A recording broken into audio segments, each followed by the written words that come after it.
Hello, my name is Wendy Fox and I have the pleasure of sharing my Pause program with you. This is an information session that will help you understand what the Pause program is and how you can use it in your classrooms. Where did Pause begin? So back in 2011, in my prep classroom, I found out that we were able to teach the kids about three key parts of the brain. I was fascinated with how the kids really embraced learning about the three key parts of the brain and how they could then use it to understand what was happening in their brain, but also understand what was happening in their friends' brains. And this led to being able to self-regulate and to also understand where their friends were coming from. The picture on your screen is of my class in 2014 that was taken and placed in our local newspaper, celebrating how the students of that year had been learning about the three key parts of the brain and the importance of mindfulness to settle and self-regulate themselves. In 2017, I had the great honour of being one of the recipients for the inaugural Wellbeing Champion Awards for the Department of Education. After receiving the award, I had an opportunity to speak very briefly about what I was doing in my classroom and how the students were embracing learning about the key parts of the brain. This then led to an opportunity for me to move to another school to write a program which became Pause, to go across the school context where students from prep to grade 6 learnt about the three key parts of the brain, mindfulness strategies and behaviours, and positive education to help set them up for success in their daily lives. Now, the Pause program was designed to improve teacher wellbeing as a direct result of students being able to emotionally self-regulate their behaviour. And where this comes from is whether you're a child, a teenager, or an adult, you often have stimulus that then you react to. But with understanding the three key parts of the brain and mindfulness strategies that we learn from Pause, we were able to have a stimulus in our life, pause and be able to put something in place to help calm ourselves down. And then instead of reacting, as you see on the screen, we are able to respond. Now, the Pause program teaches about the prefrontal cortex, amygdala, and the hippocampus.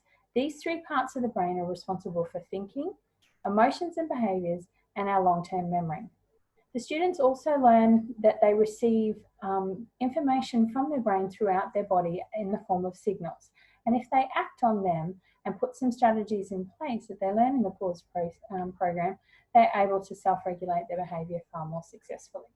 And also, as the program develops and goes through your school, the children also learn that it is their brain, it is their responsibility, and it is only them that can settle themselves down and set them up for success.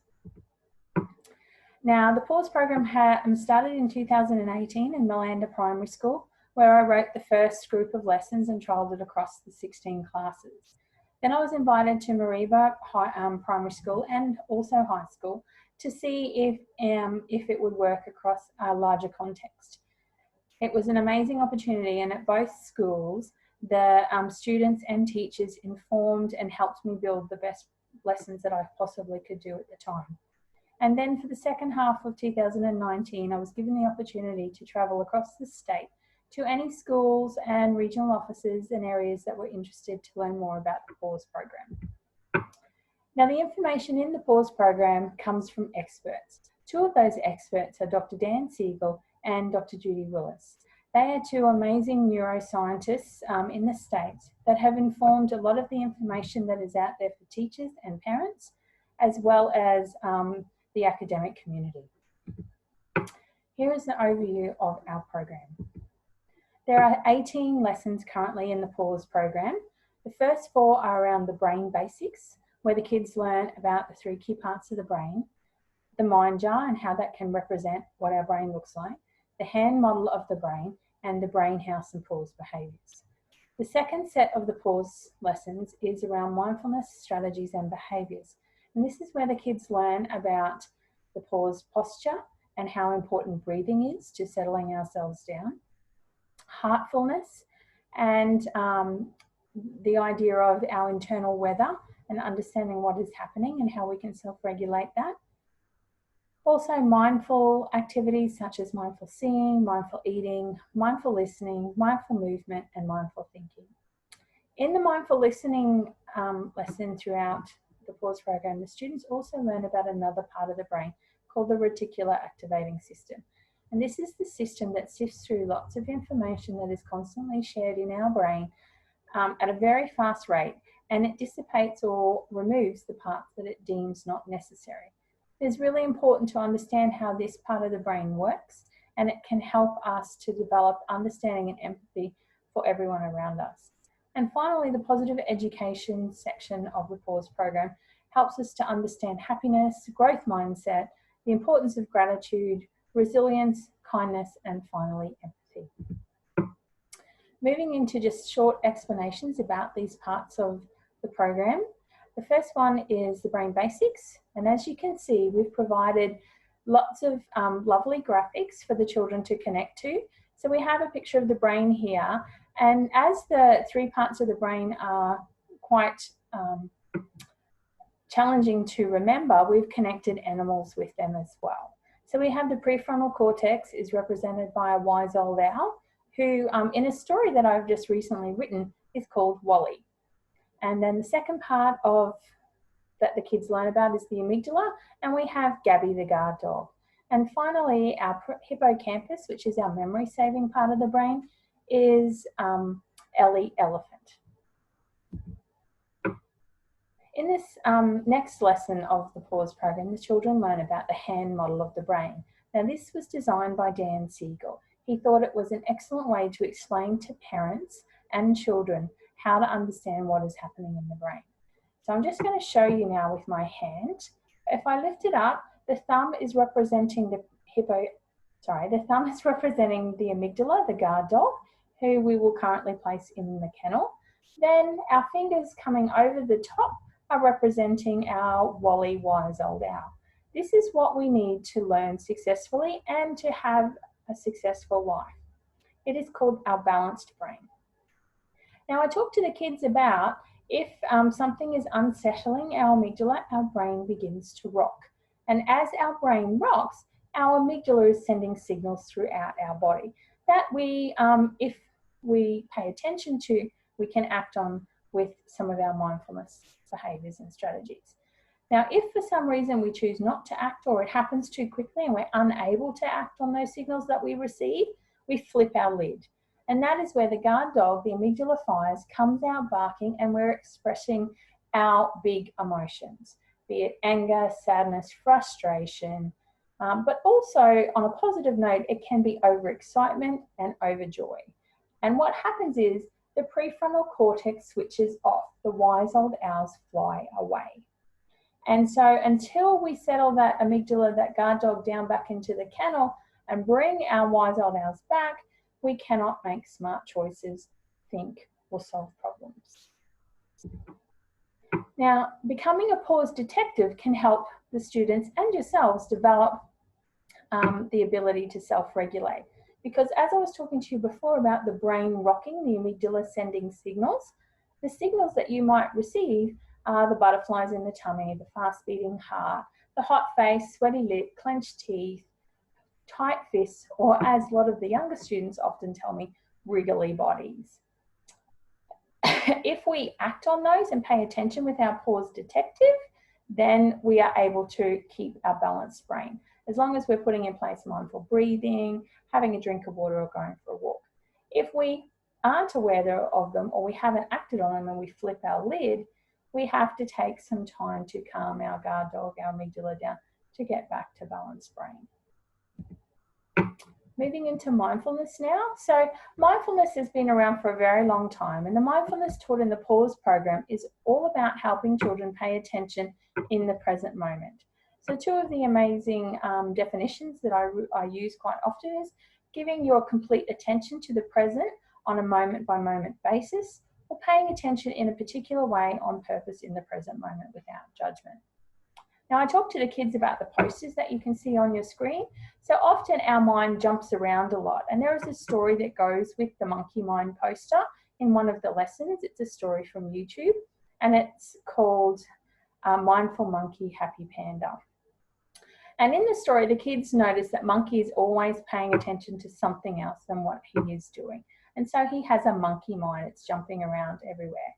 Connecting it back to our 3 parts of the brain, it's our prefrontal cortex, our owl, with the monkey jumping around everywhere.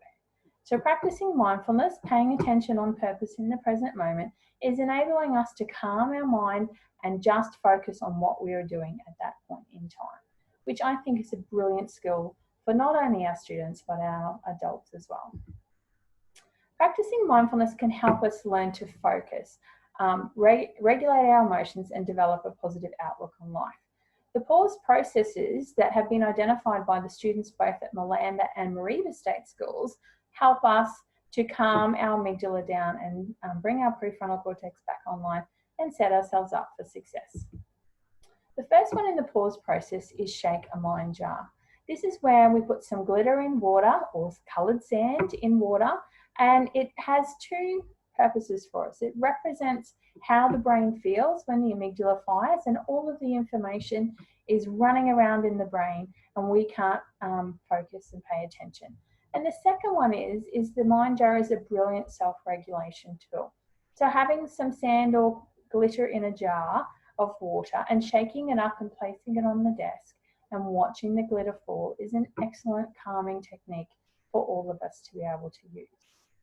The second pause process is taking 3 deep breaths. We train the children to put their hands on their belly so that they are breathing deeply from their belly and not from their chest.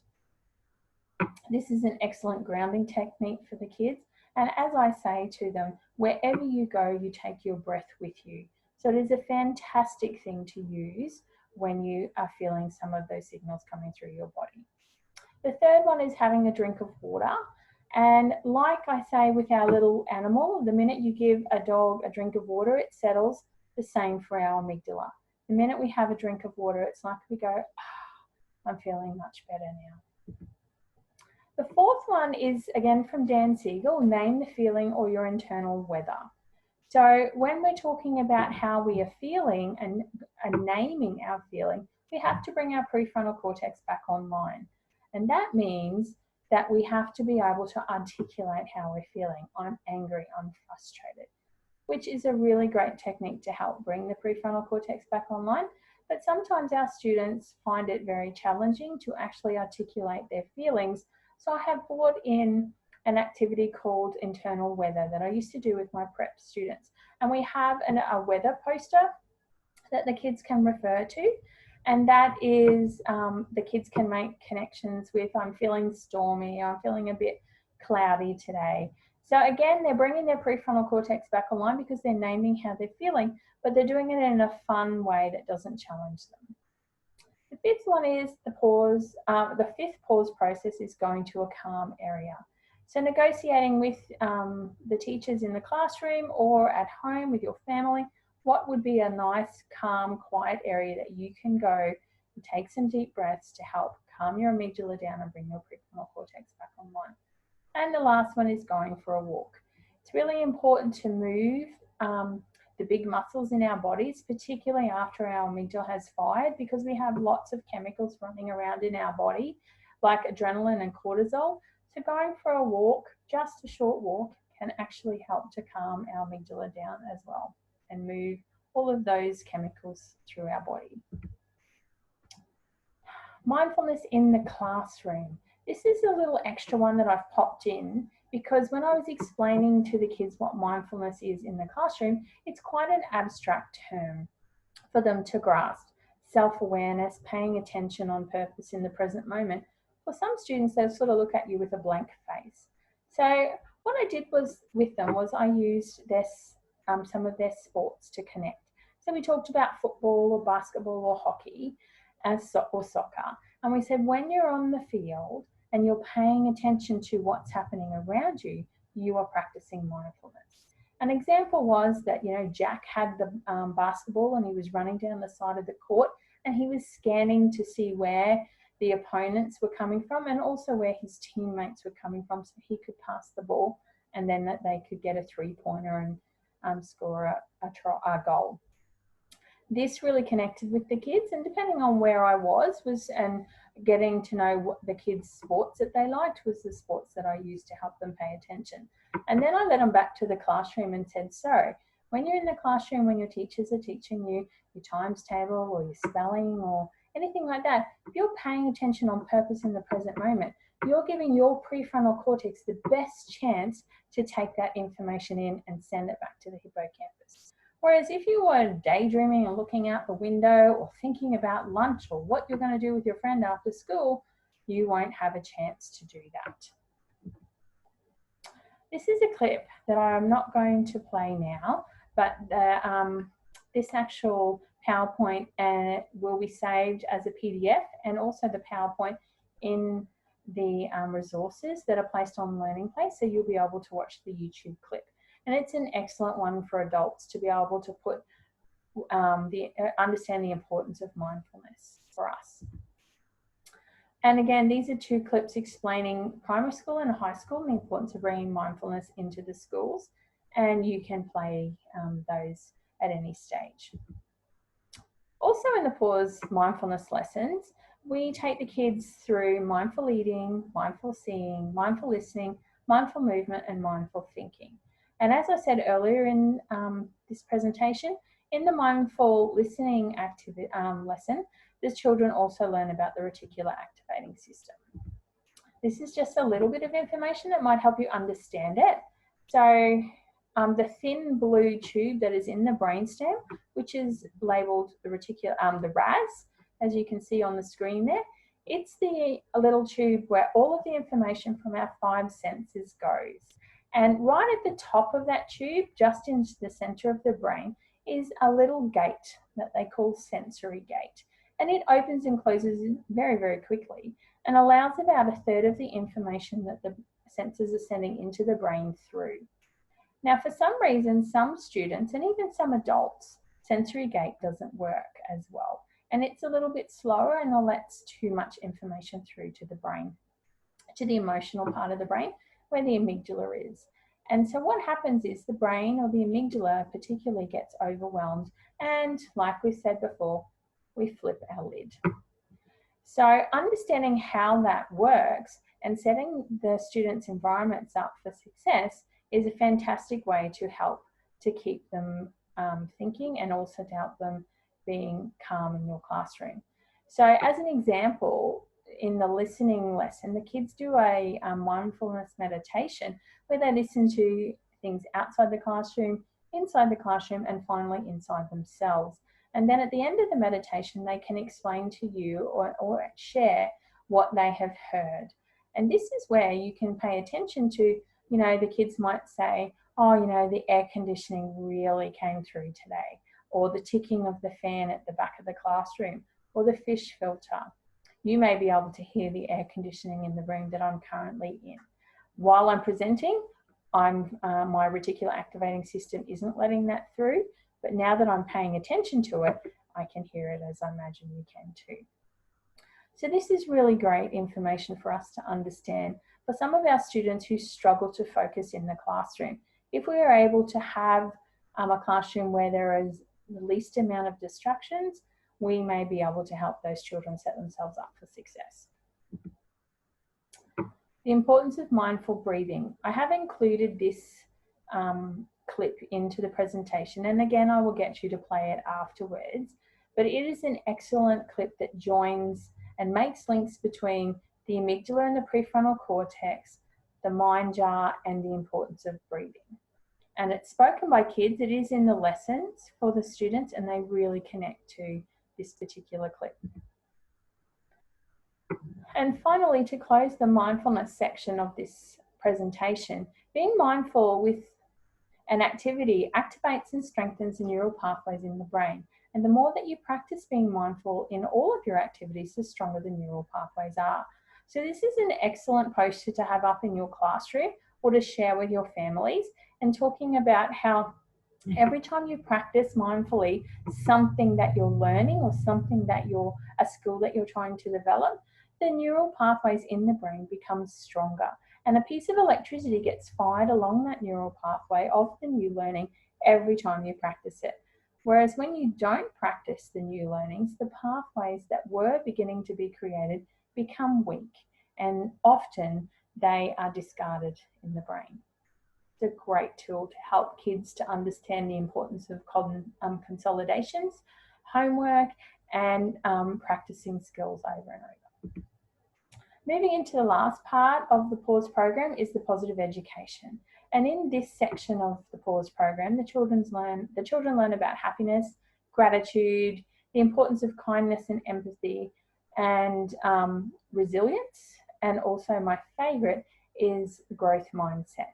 And again, that has a link back to the brain with the story that I use in that lesson, which is called Bubblegum Brain. And a lot of the stories can be accessed online or purchased through your local bookstores. I find leaving positive education to the end, the kids have had so much fun understanding how their brain works and understanding how the strategies from the mindfulness section of the program can set themselves up for success by self-regulating. And then this final part helps to build the global citizen that we're hoping that they develop into. So the importance of happiness, and if you're not happy, why is that? And what can you do about it? And how practicing gratitude can set you up for success, and how making someone's day by a kind word or understanding where they come from, putting yourself in someone else's shoes, which I often found challenging to teach when the kids were younger. But now that they understand the 3 key parts of the brain, the kids often will say, oh, his amygdala is firing because, this was his trigger. Once he does some breathing and settles himself down, his prefrontal cortex will come back online and he'll make smart choices. So they're much more able to put themselves in someone else's shoes. All of the Pause resources are available on the Learning Place. And if you follow this link, you can join so that you can download them all for you. I've also linked the Pause program to personal and social capabilities, the health curriculum, and the student learning and wellbeing framework.